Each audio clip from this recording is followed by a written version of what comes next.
morning, South Africa. I'm so excited to be with you. And I'll tell you what, it is Wednesday. It is Wednesday, the 14th of May. And we are on day number 1875. All right, I trust that you are ready for a glorious, glorious morning. And I want to tell you, Jesus Christ is alive. And what a wonderful day to be alive. Amen. All right, so let's get right into today's topic. Today I want to deal with a topic entitled, Watch Your Anger. Watch your anger. All right, Ephesians chapter 4:31, it says this: let all bitterness, all wrath, all anger, clamor, evil speaking be put away from you with all malice. Now, I want to ask you, do you have a reason to get angry? Come on. We live in South Africa, my man. All right, I'll tell you what, we have so many reasons to get angry. I promise you, I could find a few every single day of my life. Every single time that I go out or do something, I'll tell you what, it's not long and I could find a reason to get cross with somebody, to get angry with somebody, and get frustrated with somebody. And so I want to just ask you, how do you deal with that anger? What do you do when you get angry? See, the Bible says that we're allowed to get angry, but we're not allowed to sin. So, do I watch for that? Do I get rid of that anger out of my life? Is my initial reaction to get mad and blow a gasket? All right, and like I said, there are so many opportunities. I tell you what, South Africa gives you a horde of opportunities of where you can get angry. My question is this: what do we do with that anger? What do we do when you feel your body temperature changing? Come on, I'm sure you've all got there, where you get so angry you can physically feel it building, you know, and especially around any type of service delivery, or you go to a shop and there's no tellers at the till and whatever else. I tell you what, whether it be the taxi, whether it be the shops, whether it be airports, whether it be something, it is so easy to get angry. And God is saying to us, listen, man, chill. Now, I want to say this. Most of us, without us realizing it, are living in excessive stress. This is the problem with stress. You don't know that it's on you. You don't know that you're under it. You don't know how severe it is. And so I want to ask you today, are you actually at a place where anger is not controlling you? You are not reacting to that anger? Where you're allowing God to minister in and through you? Because, saints, we need to grow up in these things. All right, we need to grow up in these things. We need to allow the Spirit of God to use us, to mold us, to bring us to that place of total surrender, so that we are not controlled by our emotions, but that rather we are controlled by the Spirit of God. Now, the Spirit of God can give you a supernatural peace in the midst of a storm. The Spirit of God can bring you a total relaxation in the midst of a heated point. Now, it does not mean that they don't come. But in the midst of that, say, God, I thank you that I could have peace in this situation right now. Thank you, Lord, that you're going to help me keep my cool. Help me to do the godly thing and act correctly. And so, saints, I want to ask us, are we working on these things?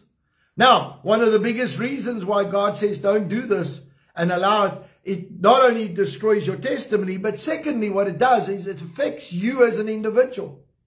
I want to tell you right now, when we carry around bitterness, all this list that was given now, bitterness, wrath, malice, okay, anger, all of these things, it is going to make your body sick. And so we need to make a decision today and say, Lord Jesus, we are going to rely on you. We are going to trust you. We are going to push in with you.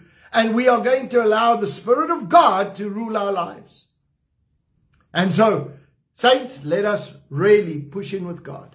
Allow God to work in our lives like never before. So on the night that Jesus is betrayed, he took bread and broke it, and he said, this is my body that was broken for you. Take in remembrance of me. He took the cup, he said, this is my blood that was shed for you. Take in remembrance of me. The body of Christ was broken for our physical and emotional healing. The blood of Christ was shed for our salvation, our protection, and our provision. Are you trusting God for those three? Are you seeing God move in your life? Saints, come. Let's make Jesus Christ our focus. Lord, we come before you right now in the name of Jesus. I thank you, Lord, for your blessing and anointing upon our lives. Lord, I pray right now that we will not be the same again. And Lord, that we will step out and do what you've called us to do. I ask you, please, to forgive us of any wrongdoing.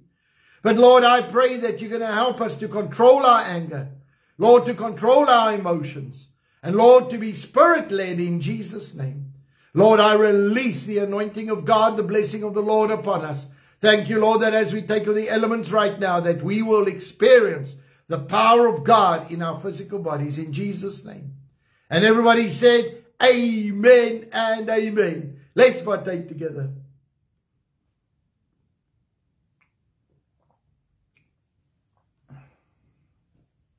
Lord, right now in the name of Jesus, we release the dunamis power of God over our physical bodies.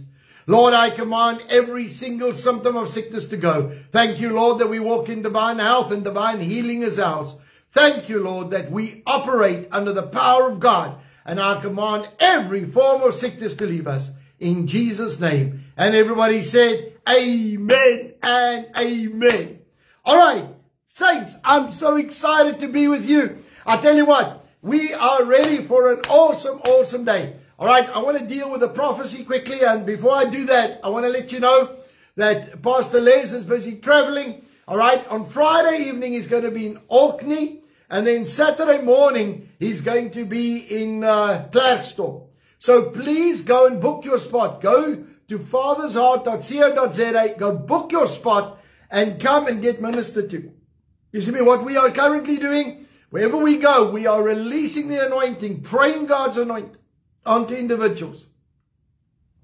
Allowing the Spirit of God to deal with them, minister to them. All right, get impartation, get equipped so that we can continue the fight that we meant to for our nation. So I'm trusting God for the supernatural. I'm trusting God for big stuff. All right, so I want to ask you right now, are you ready to be part of this army? Are you ready to step up and say, God, we are going to pray things right? Because when you pray things right, peace comes. When peace comes, the stress levels come right down in everybody's life. And so this is what we are after, to bring peace and tranquility and quiet into our areas and suburbs. So I want to trust that you are going to stand with us. So come and join Pastor Les this weekend as he goes out. All right? And he's getting ready to go. And so please, Orkney and Klerksdorp, please go book your spot. It's going to be a wonderful time with him. Amen. All right. So I want to deal with the prophecy. Many people have been asking me about this Gaza issue. What's happening in Gaza? All right. I want to tell you, Zephaniah 4 gives a wonderful prophecy about this. He lists, all right, 4 places that are Palestinian cities. One of them is Gaza. He says they are going to be uninhabited. People are going to disappear out of there. It's going to be flattened, destroyed. Okay. And then Israel is going to come and possess it, and it's going to prosper. So there's actually a biblical prophecy. Now, some people think that this happened after Babylon. You know, when they came back from Babylon, that they had the land. Well, in 2005, as part of their peace deal, they exchanged the Gaza Strip and on a negotiation or an idea that there would be peace to Israel, which has not happened. The very next year, 2006, Hamas took over, and they are a rebel group, and they started to bomb Israel, and there's been war. There's been a war zone the entire time. So now you're down to the only solution that you have is to eradicate Hamas totally out of the region. All right? Bring it under Jewish control, and then bring it back. And that's the prophetic word that's going to happen. Bring it back under Jewish control and bring peace into that area. And so I'm trusting God that this is what is happening. And I'm trusting God that it gets done quickly and decisively. All right? So everybody who is upset about Israel coming into Gaza and all of these issues, firstly, it's not wrong that they're allowed to go and look for their hostages and get them back. All right? I don't, biblically and also in rules of engagement and the war and the Geneva Convention, they're entitled to do this. Secondly, the prophecies say that they will have the land on the coast. All right, and they gave it up as a deal, and it's backfired. Now they've got to do the repercussions. They don't have many choices here. And so I want us to understand that this battle has been prophesied a long time ago. All right, they've never been able to occupy that land properly and be fruitful. And remember that deal in 2005 cost them billions in economic thing to give up a piece of the coastline. Okay, now they're getting it back and they are going to do it. Let's pray that it's decisive and that it's quick. All right, so we need to be praying for our nation. So I just wanted to just quickly deal with that. Go and read Zephaniah 4. It explains everything to you. I'm not going to take too much time on that now. What I am saying is that God's plan is for them to have that land back. What I am saying is it's God's plan for South Africa to prosper. It's God's plan. The prophetic words over South Africa are amazing. All right? But God has promised us that if our government doesn't listen, they will be replaced. And so right now we're at the place where we are praying that God will replace our government because they've gone against Israel. That is the single thing that you have biblically to pray directly against your government. All right, otherwise it's to praying for them. But if your government goes against Israel, they're bringing a curse on the land. And so there's so many things happening right now that's made South Africa the center focus.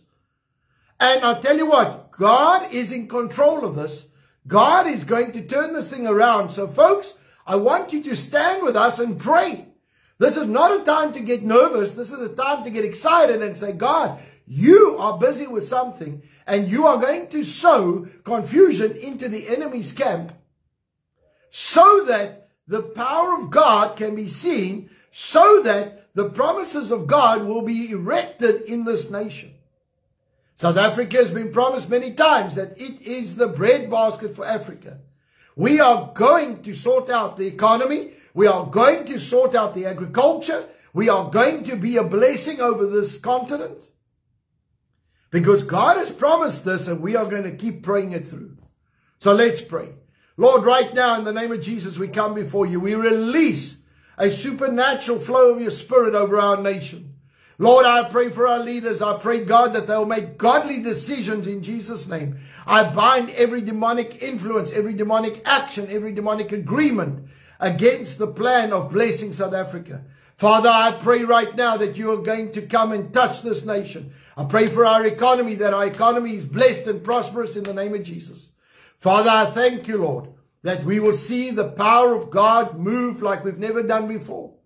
And Lord, I thank you that as we pray, we welcome you into our land. Lord, we welcome you into our situation. We thank you, Lord, that our nation is blessed and prosperous in Jesus' name. Lord, I thank you in the name of Jesus Christ that we will not tolerate any more of these demonic onslaughts on our nation. Lord, that we will stand up and reverse it in Jesus' name. And Father, I thank you, Lord, that where the enemies come in, I release confusion in the camp in Jesus' name. Lord, that they will not know which way to turn. But God, I pray that the godliness of the men and women, the prayers of the saints, Lord, is going to raise up a standard and turn the hearts and this nation around in Jesus' mighty name. And Father, I pray for every single business today. Lord, that blessing is seen. That prosperity is seen, cash flow is seen, supernatural deals, divine connections, supernatural contracts to flow in Jesus' name. I release the power, I release the anointing, and I release the fire of God over our nation. I thank you, Lord, for a blessed nation. I thank you, Lord, for a peaceful nation. And I thank you, Lord, that you are in control. In Jesus' mighty name. And everybody said, amen and amen. Lord, we pray for the peace of Jerusalem. We thank you for the blessing of Israel. I thank you, Lord, that this war will come to an end quickly and decisively in the mighty name of Jesus. And everybody said, amen and amen. All right, folks, I want to remind you about our fire conference. All right, we've got our fire conference in October. I know that it's early, but I want you to go and book your spot. I see that quite a number of people are already starting to book. Go and book your spot, okay, so that by the time you get there, you are ready. I want you to start preparing for it. It is a major impartation time. I'm going to be trusting God for the supernatural. All right, so the team is really going to be fasting and praying, and we are ready to do what God has called us to do. And man, I'm trusting God for fire. I'm trusting God for absolute move of His Spirit in our lives. Amen. All right, so I want to say this, that please, I want to remind you about our books. If you want to get books out as gifts, I've said this before, but I'm going to be having Communion 4 out. All right, so please get ready for that. We're going to take it up to the fire conference. So if you're there, you can get the books there for Christmas. So they're going to be out early for Christmas this year so that you are ready for it. Amen. All right, so let's get to our declaration this morning. All right, I just want to say, if you're looking for books, drarthurfrost.com. You can get them there. All right, in Jesus' name, I declare by faith that I walk in divine favor. I have preferential treatment, supernatural increase, restoration, increased assets, great victories, recognition, prominence, petitions granted, policies and rules changed, battles won that I did not have to fight, all because of the blessing and the favor of God in my life. And so, saints, let's go out with might. Let's go out with power. Let's release that power in Jesus' name. Let's release the Spirit of God over every area that we're going into, wherever we go and whatever we do, in Jesus' name. So from our side, God bless you. Have a wonderful, wonderful day. And remember this, Jesus Christ is alive. All right? I just want to make a correction. All right? I see that it's Zephaniah 2, not Zephaniah 4. Okay? I think it's chapter 2. I think it was verse 4. All right? Go look it up. It's in Zephaniah chapter 2. Okay? Just want to make that correction. All right. So I want to just say one last thing. Guys, tonight is small groups all over the country, so please get to one. And then also, we've got our digital groups running. So please join us on our feed tonight, on our Zoom session for digital Zoom. All right, so God bless you. Have a wonderful day. Love you lots. Bye-bye.